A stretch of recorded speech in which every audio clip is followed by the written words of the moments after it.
Carnival के मैदान में बिजली जगमगा रही थी। हंसी और विनोद का कलनाद गूंज रहा था। मैं खड़ा था उस छोटे फुहारे के पास जहां एक लड़का चुपचाप शराब पीने वालों को देख रहा था। उसके गले में फटे कुर्ते के ऊपर एक मोटी सी सूत की रस्सी पड़ी थी और जेब में कुछ ताश के पत्ते थे। उसके मुंह पर गंभीर विषाद के साथ धैर्य की रेखा थी। मैं उसकी ओर न जाने क्यों आकर्षित हुआ। उसके अभाव में भी संपन्नता थी। मैंने पूछा, क्यों जी, तुमने इसमें क्या देखा? मैंने सब देखा है। यहाँ चूड़ी फेंकते हैं, खिलौनों पर निशाना लगाते हैं, तीर से नंबर छेदते हैं। मुझे तो खिलौनों पर निशाना लगाना अच्छा मालूम हुआ। जादूगर तो बिल्कुल निकम्मा है। उससे अच्छा तो ताश का खेल मैं ही दिखा सकता हूँ। उसने बड़ी प्रगल्भता से कहा। उसकी वाणी में कहीं रुकावट न थी।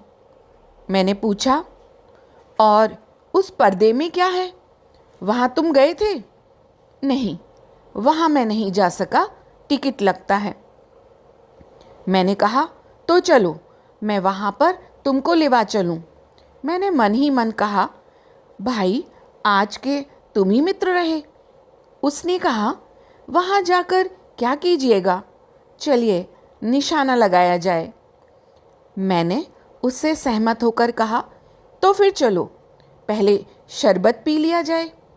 उसने स्वीकार सूचक सिर हिला दिया। मनुष्यों की भीड़ से जाड़े की संध्या भी वहाँ गर्म हो रही थी। हम दोनों शरबत पीकर निशाना लगाने चले। राह में ही उससे पूछा, तुम्हारे घर में और कौन है? माँ और बाबूजी।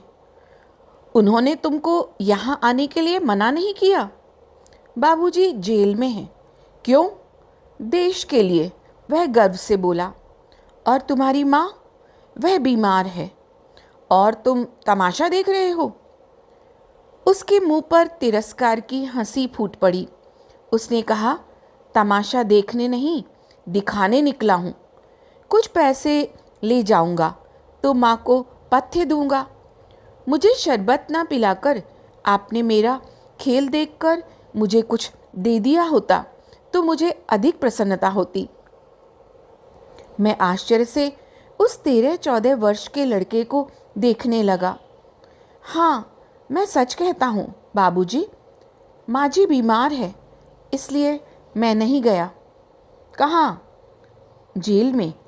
जब कुछ लोग खेल तमाशा देखते ही हैं तो मैं क्यों न दिखाकर माँ की दवा करूं और अपना पेट भरूं। मैंने दीर्घ निश्वास लिया। चारों ओर बिजली के लट्टू नाच रहे थे। मन व्यग्र हो उठा। मैंने उससे कहा, अच्छा चलो, निशाना लगाया जाए। हम दोनों उस जगह पर पहुंचे जहां खिलौने की गेंद को गिराया जाता था। मैंने 12 टिकट खरीदकर उस लड़के को दिए। वह निकला पक्का निशानेबाज। उसकी कोई गेंद खाली नहीं गई। देखने वाले दंग रह गए। उसने 12 खिलौनों को बटोर लिया, लेकिन उठाता कैसे? कुछ मेरी रुमाल में बंधे, कुछ जेब में रख लिए। लड़के ने कहा, बाबूजी, आपको तमाशा दिखाऊंगा। बाहर आइए, मैं चलता हूँ। वह 9-11 हो गया। मैंने मन ही मन कहा, इतनी जल्दी आंख बदल गई। मैं घूमकर पान की दुकान पर आ गया। पान खाकर बड़ी देर तक इधर उधर टहलता देखता रहा। झूले के पास लोगों का ऊपर नीचे आना देखने लगा। अकस्मात किसी ने ऊपर के हिंडोले से पुकारा, बाबूजी। मैंने पूछा, कौन? मैं हूँ छोटा जादूगर। कलकत्ते के सुरम्य बॉटनिकल उद्यान में लाल कमलनी से भरी हुई एक छोटी सी झील के किनारे घने वृक्षों की छाया में अपनी मंडली के साथ बैठा हुआ था। मैं जलपान कर रहा था, बातें हो रही थीं। इतने में वही छोटा जादूगर दिखाई पड़ा। हाथ में 4 खाने का खादी का झोला, साफ जांघिया और आधी बाहों का कुर्ता। सिर पर मेरी रुमाल सूत की रस्सी से बंधी हुई थी। मस्तानी चाल में झूमता हुआ आकर वह कहने लगा, बाबूजी नमस्ते, आज कहिए तो खेल दिखाऊं? नहीं जी, अभी हम लोग जलपान कर रहे हैं। फिर इसके बाद क्या गाना बजाना होगा बाबूजी? नहीं जी, तुमको।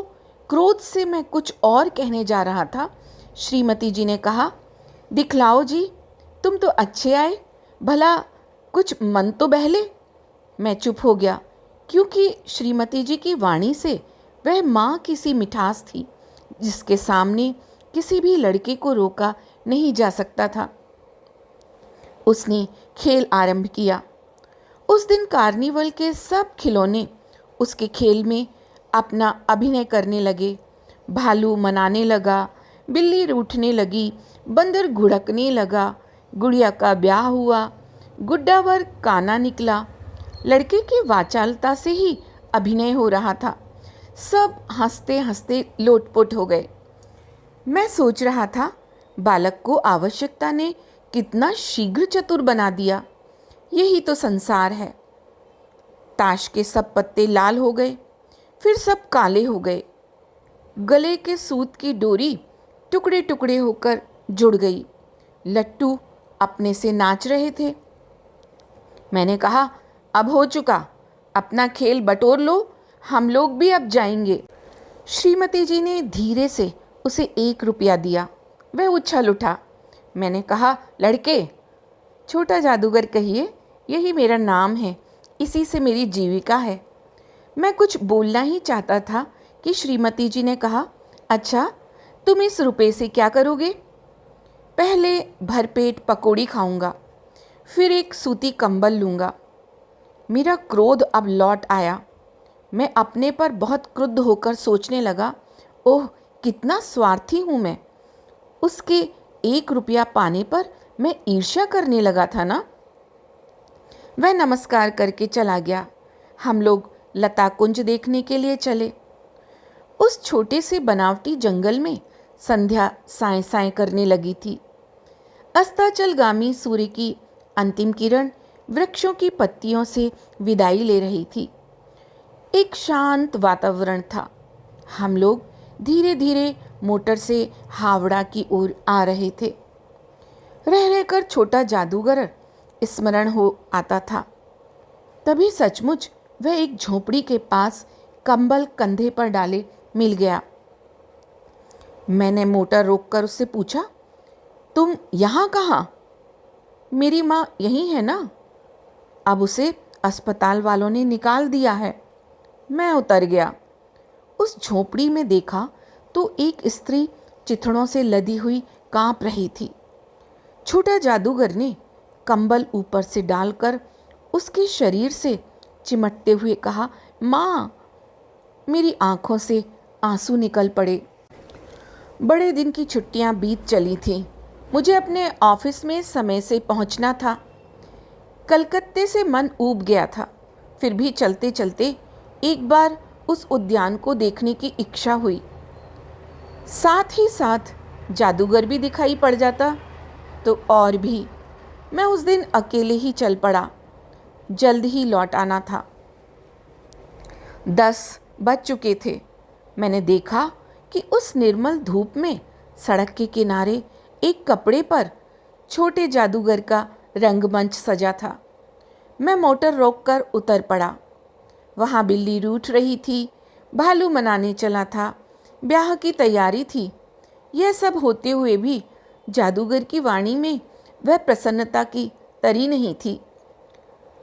जब वह औरों को हंसाने की चेष्टा कर रहा था, तब जैसे स्वयं कांप जाता था, मानो उसके रोए रो रहे थे।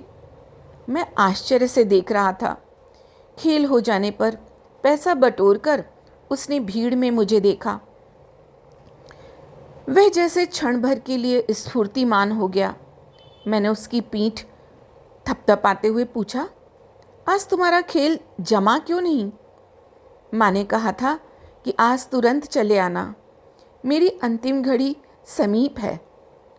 अविचल भाव से उसने कहा, तब भी तुम खेल दिखलाने चले आए? मैंने कुछ क्रोध से कहा। मनुष्य के सुख दुख का माप अपना ही साधन तो है, उसके अनुपात से वह तुलना करता है। उसके मुंह पर वही परिचित तिरस्कार की रेखा फूट पड़ी। उसने कहा, क्यों ना आता? और कुछ अधिक कहने से जैसे वह अपमान अनुभव कर रहा था। क्षण भर में मुझे अपनी भूल मालूम हो गई। उसके झोले को गाड़ी में फेंककर उसे बैठाते हुए मैंने कहा, जल्दी चलो। मोटरवाला मेरे बताए हुए पथ पर चल पड़ा। कुछ ही मिनटों में मैं झोंपड़े के पास पहुंचा। जादूगर दौड़कर झोंपड़े में माँ माँ पुकारते हुए घुसा। मैं भी पीछे था, किंतु स्त्री के मुंह से बे निकल कर रह गया।